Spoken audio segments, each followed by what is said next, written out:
gusto kong urutin ang mga prosecutors. What's your word?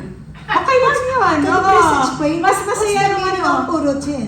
Gusto ko silang urutin kasi isa lang ang ibig sabihin, hindi sila confident, not just hindi sila confident sa kanilang mga ebidensya, hindi pa sila confident doon sa kanilang numero. Bakit? Nakikipag-alyansa sila sa administrasyon, sa ehekutibo, para tanggalin ang numero ng mga senador, di ba? Kinasuhan, may mga warrant of arrest. At Yes. sino yung mga may warrant of arrest? Yung nasa minority ngayon. Para malaman ng ating mga kababayan, ma-appreciate nila yung history also of our impeachment proceedings in the country, no? Kasi siguro sa lifetime natin, parang hindi naman tayo masyadong interesado nung mga nangyaring impeachment except kay ERAP. So, historically, no, mga kababayan, kasi never na napag-usapan yung tungkol sa ilan ba dapat ang threshold, no? Ano ang threshold? Historically, 1949, ang unang na kinasuhan ng impeachment was Quirino, President Quirino. 1964, Diosdado Macapagal. 1985, si Ferdinand Edralin Marcos. 1988, si Cory Aquino. GMA, siya ang may pinakamaraming impeachment. 4 yung kanya. 2005, 2006, 2007, 2008. So, 4 na beses siyang pinailan. Pero, Natapos na. oo. Si Pinoy, si President Noynoy Aquino naman, 2014, ang issue sa kanya yung DAP at saka EDCA. Oo, no? And Duterte and Leni Robredo ay na-filean din in 2017 and 2019. Pero lahat ito hindi nag-prosper. Dito tayo sa mga umusad, no? Yung ibig sabihin, nakapag first base sa House of Representatives at napasa sa Senado. 2000 to 2001, ito yung kay President Erap. Oo, nagsimula siya ng 2000, nadala siya sa Senado ng 2001. Pero nag-resign si Erap, kaya dahil doon sa pag-walk out ng mga kaalyado niyang prosecutor na mas lalo tuloy kasi ayaw nilang buksan yung envelope na sabi nga ni dating PDP Laban chairman natin si Nene Pimentel, dapat pinabuksan nila kasi nung binuksan yung envelope walang laman po. Di ba? Pero natanggal naman ibig sabihin hindi incriminating kaso napangunahan sila ng takot, di ba? So, ayun, so nawala si Erap. 2011 si Chief Justice Corona, siya ang pinakaunang na-impeach sa dami ng mga napailan, no? Siya lang ang nag-iisa at natatanging na-impeach na public official natin, impeachable public official. Pero, yung sinabi mo na 23 lamang sila nung panahon na yon, ang wala dito ang wala dito was Alan Peter Cayetano kasi si Cayetano 2011, 22 sila pala, 22 senators. 2017 na 23 sila. Ang ini-impeach nito si Andres Bautista ng Comelec. Pero nag-resign din Andres Bautista. Nag-resign din si Bautista kaya hindi na nag-proceed ang hearing sa Senado, no? Kasi nag-resign siya. 23 senators lang sila because Alan Peter Cayetano was appointed to DFA. Ayan. So, pero ang threshold noon 16 pa rin, Oo. And CJ Sereno naman in 2018, nag-prosper din sa House of Representatives, hindi nag-prosper sa Senate because nag-resign din si CJ Sereno. VP Sara, twice siyang pinailan, no? That's 2025 and 2026. Alam natin na yung 2025 niya ay sinabi ng Supreme Court that this is null and void. Ngayon, 2026, eto na tayo ngayon sa na nasa Senado na sila ngayon. And ito nga yung natin, gusto ko lang kantsawan. Alam mo yung gusto kong urutin ang mga prosecutors. What's your word? Okay lang yun. Can you Oo. please explain? Mas masaya What's the meaning of dito. urutin?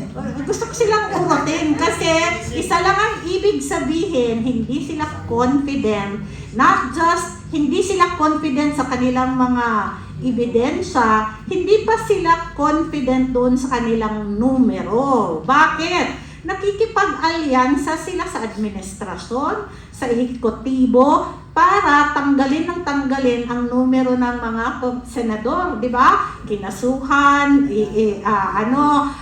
may mga warrant of arrest. At Yes. sino yung mga may warrant of arrest? Yung nasa Matitino. minority ngayon na alam Matitino. nilang yung mga matitino na kumbaga lahat naman sila is fair and just and objective pero yung mga leaning towards na hindi i-convict, di ba? Yes. Si VP Sara, yun yung mga nilalagyan nila ng kaso at gustong makulong para mabawasan ang Tama. numero ng ng senador na maghi-hear sa impeachment. At kagaya nung sinabi ni Prof.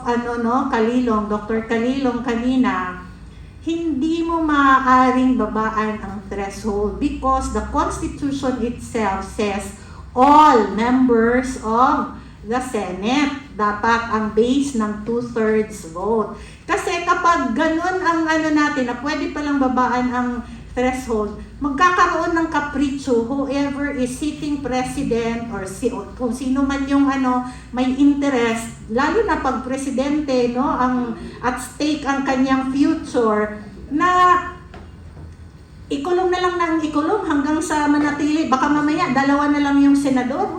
Pero may meron akong Na idudugtong maiwan. dyan sa Oo. observation mo na medyo nag-open ang aking mind. Oo. Wala ka napapansin, karamihan ng sinabi mo, yung history, puro presidente yung ini-impeach. Ngayon lang nagkaroon ng pagkakataon na pilit ini-impeach vice president. Dahil alam naman kasi nila yung totoo na talagang presidente dapat yan. Tama. Si Vice President Lenny, ma-mention natin kasi Yeah. may impeachment, di ba? Kaya nga yan yung Ipinayagan ni presidente. Oo, tsaka yan yung sinasabi ko na Vice President Lenny Robredo is the most lucky Vice President in the history of the Philippines. Why? Not only... Why? Oo, ito Nasagot yung dyan. why. Yung Not- why, maraming sagot sa why. Oo, not only because hindi pinayagan, mismong presidente ang pumigil na ipa-impeach siya. Talagang tinawag niya yung mga Yes. tumigil kayo, kung sino man kayong mga gustong ipa-impeach because she is voted by People. majority of the people. You respect the vote of the Yun. people. Yun. Which is hindi ginagawa ng ating presidente ngayon na kung tutuusin, mas mataas pa nga ang boto ni Inday Sara kaysa kay President Marcos, 'di ba? Pangalawa, bakit napakaswerte ni VP Lenny Robredo bilang Vice President? Because yung siniserbisyuhan niyang presidente maalam, may political will, at talagang nagtrabaho na hindi na niya kailangang magtrabaho pa para lamang makita na may achievement ang administrasyon. Because Lenny Robredo was always part of the administration. Hindi siya iniiba ni Tatay Digong. In fact, binigyan pa siya ng maraming isisegue ko lang kasi naalala ko tuloy, di ba? Binigyan siya ng trabaho ni Yes. ni Tatay Digong. Parang sa housing. Oo. Di ba? Matindi yun. Housing Ang dami czar. nagpapakamatay doon. Oo, housing czar. Pero tingnan mo naman ngayon nagsasabi siya na ngayon lang daw merong maraming housing project ever sa kay Pangulong Marcos. Kung tutusin, mas maraming housing projects na natapos si Tatay Kaso ako Digong. maraming housing projects, pero ang daming homeless. Oo. Pero hindi yung totoo kasi 6 million dapat yung target nila. Pero yun na nga yung sinasabi ko na napakaswerte ni VP Lenny because PRRD never wanted her to be impeached or even Yes. first base pa lang na siya sa House of Representatives dahil ang sabi talaga ni Tatay Digong noon, respetuhin ang boto ng taong bayan. It should not be na dahil lamang meron kang ayaw sa isang no to impeachment kasi si President Duterte dahil ang bawat isa na pinagkatiwalaan ng boto ng taong bayan ay dapat magkaroon ng pagkakataon na ipakita yung kanyang serbisyo. And alam naman natin, kasama natin alam mo si kung Marcos. bakit the difference? Ang rayo. Why? First of all, the former president is a lawyer and at the same time, ang authority kay presidente ay sinamahan niya at tinutukan niya ng respeto para sa serbisyo sa mamamayang Pilipino. Na wala sa kanya yung hindi niya tinignan ang kanyang autoridad para mamayani o mamayagpag na ako yung pinakamataas. Bagkos, nung nakuha niya yung pinakamataas na posisyon dito sa ating bansa, mas sobrang bumaba siya sa tao. In fact, ultimo ako, I am the former executive director of the National Parks and most of the time, lahat po ng mga national activities dyan po ginaganap sa grandstand. Pero pag may hindi napapagbigyan because hindi po sila sumusunod sa tamang proseso at mga protocols, sinusumbong ako doon. Ano sinabi ni Presidente? Kahit kami, nag-a-apply kami ng permit dyan. So kahit siya ay Presidente, they follow po yung tamang proseso. Because that is part of leadership sa kahit na anong leader. Diba? You cannot lead if you don't know how to follow. So to be a good leader, you need to be a very, very good follower. So moving forward ka, Asta, may mga callers ka from PDP Davao. Ayan, mga Tawag mo callers daw, natin. Natin from Davao, Prof. Kung mag-walk out ang kakampi, dayaan ba yun? Tapos, isa pang katanungan from PDP Youth, paano palitan ang 2/3 rule kung gusto namin? May nagtanong pa rin na paano daw palitan ang 2/3 rule kung gusto namin? At ang isa pa, kung mag-walk out ang kakampi, dayaan ba yun? Makonsider mo bang dayaan ang pag-walk out? Well, on the second question muna siguro unahin ko lang yung kung mababago ba natin yung 2/3. The only way by which we can change is if we could change the constitution. Yun lamang po ang paraan. Other than that, there is really no way by which we could change what the constitution. Kaya nga po ang constitution natin, tinatawag po nating hard or inflexible. Kasi hindi po talaga siya mahirap baguhin. It will really take a lot of effort, a lot of painstaking mechanisms to really make it possible na mabago natin siya. And for the longest time, may mga efforts na tayo, even in the past, to change the Constitution, pero hindi pa rin ito talaga nagsasucceed. So hindi natin po pwedeng, hindi tayo po pwedeng magkaroon ng mga structural amendments to the Constitution, especially on political issues like this, kagaya ng impeachment, because again, that will be very arbitrary. Ibig sabihin, talagang papasok dito yung binabanggit nga ni Yusek Asta na capricho, yung caprice and whims ng mga nakaupo. And certainly, yun nga yung dahilan kung bakit tayo may constitution in the first place, to actually regulate and to know the parameters and the borders or the boundaries of the powers of the state. Kasi ang gobyerno po, ang estado, ay napakamakapangyarihan. Kung wala tayong saligang batas, maaari nilang magamit itong kapangyarihan nito laban sa mismong mga tao na dapat pinoproteksyon na nila. And certainly, this is not something that we would allow. And ito yung mahalaga po na kailangan nating maintindihan. Hindi po natin ito basta-basta mababago. Kaya nga po, ito po inilalabi nila. Sinasabi nila na magkaroon tayo ng moving target depending on kung ilan ba yung numero ng physically present. We cannot do that. We cannot do that. Kasi pag binaba mo siya ng binaba, again, dito napapasok yung arbitrariness. Dito napapasok yung rule of the majority. At dito papasok yung whimsical mechanisms na hindi natin kinakailangan sa isang demokrasya na kagaya ng atin. Na kung on the second question, kung mag-walk out yung mga kakampi. Ano po bang ibig sabihin na mag-walk out?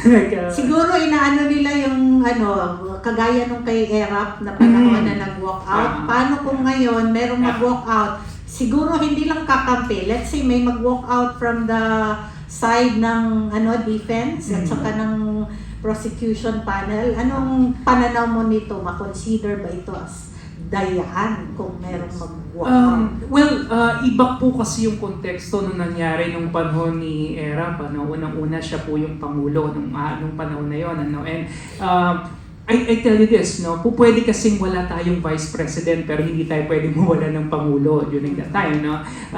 Kaya nga lagi kong sinasabi, why are they really throwing a lot of things to the Vice President when in fact, realistically, she's just a spare tire. Diba? She's just a president in waiting. Inaantay niya kung kailan mawawala yung ating Pangulo, ma-invalido siya, magre-resign siya, pero malakas naman po ang ating Pangulo, no? So wala silang dapat ikatakot dito, technically speaking. Pero bakit po nila masyadong tinitira yung ating Vice President? Precisely because she's the front runner and she's destined to win in 2028. Nothing more, nothing less, di ba? So kung sila po ay mag-walk out, again, it is a different context and different precedents from the time that we had in 2001. Kasi yung 2001, extra-constitutional and extra-legal yon. Kung sakali man na mag-walk out sila, hindi matutuloy yung impeachment, papayag ba sila na ang constitutional successor is si VP Sara? When in fact, that is the very thing that they're trying to prevent from the very start. They will never allow that. No? So, nung panahon kasi ni Erap, okay lang, mawala siya kasi yung constitutional successor si GMA, di ba? And during that time, not many people thought that GMA will run again for another 6 years, no? So sa ibang ibang konteksto at ibang historical framing yung tinitingnan natin dito. And so I feel and I believe na maaaring hindi yun mangyari. So ang kinakailangan lang naman gawin nila ngayon, plain and simple. If they have the numbers, 16 is the magic count, then let's have it.